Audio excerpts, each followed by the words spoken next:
Elsa Marcel, si on essaye de parler un peu plus concrètement, on oblige les salariés grévistes à travailler, c'est ça la réquisition? Oui, exactement. C'est les salariés donc qui vont qui vont recevoir une notification nominative et qui vont être obligés, contraints de cesser la grève, de retourner à leur poste et effectivement avec des menaces. C'est une atteinte extrêmement grave, hein. Ça peut être puni de 6 mois d'emprisonnement et il faut voir que c'est une atteinte extrêmement significative au droit de grève.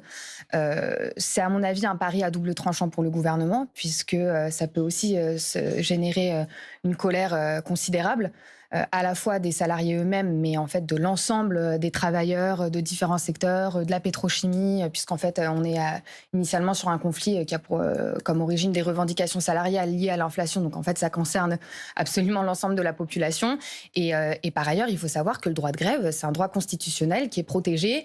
Ce qui est intéressant de voir dans le décryptage que vous avez fait, c'est que par ailleurs le débat est pas clos, hein. Des arrêtés de réquisition, ça se conteste, notamment devant le juge administratif, ça se conteste juridiquement, ça se conteste politiquement, c'est ce que les salariés ont aussi en tête.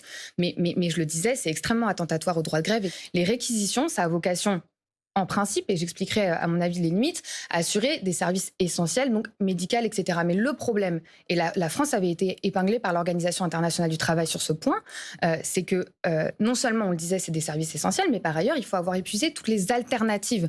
C'est censé être la dernière mesure Donc que peut développer les adopter. stocks stratégiques. Il y a la question des stocks stratégiques, mais pour moi, il y a une alternative claire, c'est la négociation.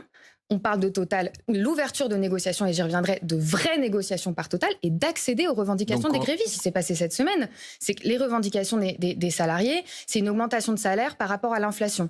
C'est une entreprise qui a fait des milliards d'euros de bénéfices. Je crois que c'est plus de 10 milliards en 6 mois. C'est des miettes, ce que réclament les travailleurs. C'est pour ça que ce qui se joue, c'est un rapport de force politique. Et à mon avis, les réquisitions, c'est aussi signe de fébrilité du gouvernement, parce que la réalité, c'est que Total est en mesure de céder. On a un PDG qui s'est augmenté de 50%. C'est des chiffres considérables. Il y avait même Jean-Marc Durand, pour vous dire un mot sur ça, qui à mon avis va de pair avec la brutalité avec laquelle opère le gouvernement et qui, je le disais, à mon avis, est contestable, y compris juridiquement. C'est que, je veux dire, on avait un directeur du site de raffinage qui expliquait que les raffineurs, les opérateurs qui sont sur site, hein, parce que c'est ça dont on parle, c'est les grévistes, gagnaient 5 000 euros.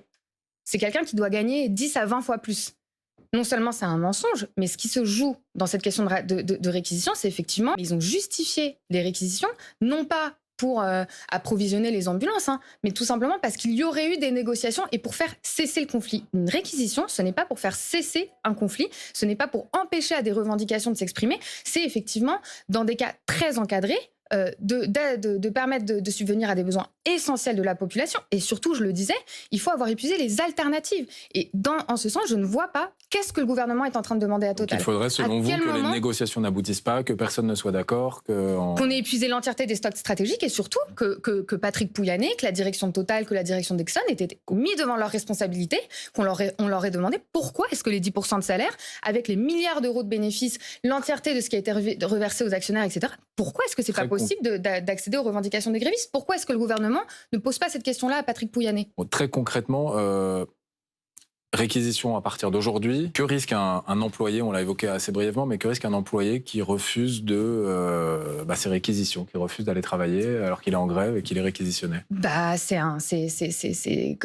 le disait effectivement plus tôt, mais c'est quelque chose d'extrêmement violent puisque c'est un délit pénal, donc ça peut être jusqu'à 6 mois d'emprisonnement. Il faut se rendre compte de ce que ça veut dire. Il me semble que c'est autour de 10 000 euros d'amende. Et la réalité, c'est que c'est une pression considérable et en même temps, il faut se rendre compte que c'est une manière de traiter des salariés. On le disait. On imagine, nous, qui ne sommes pas dedans tous les jours, qu'il y a un policier qui va arriver chez l'employé pour lui dire maintenant il faut aller travailler. C'est comme ça que ça peut se passer comme ça. Ça peut se passer comme ça. Ça peut se passer comme ça si effectivement les salariés ne se présentent pas.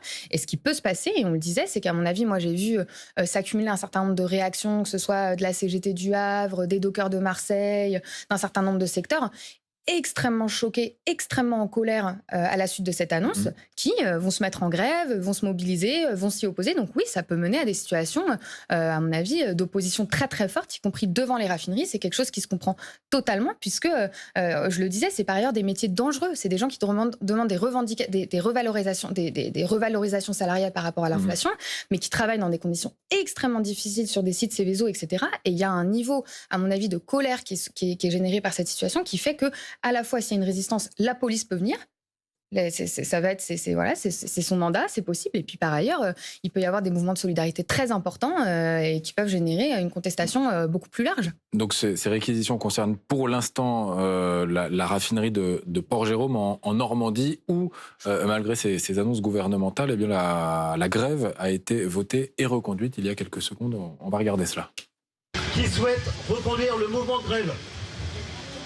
Parlez-moi. Merci à tous ces camarades, donc particulièrement pour le vaisseau. On va être vigilants pour être à vos côtés concernant les réquisitions préfectorales qui devraient tomber à 14h. Donc on va informer la direction que la grève est reconduite. Merci à tous.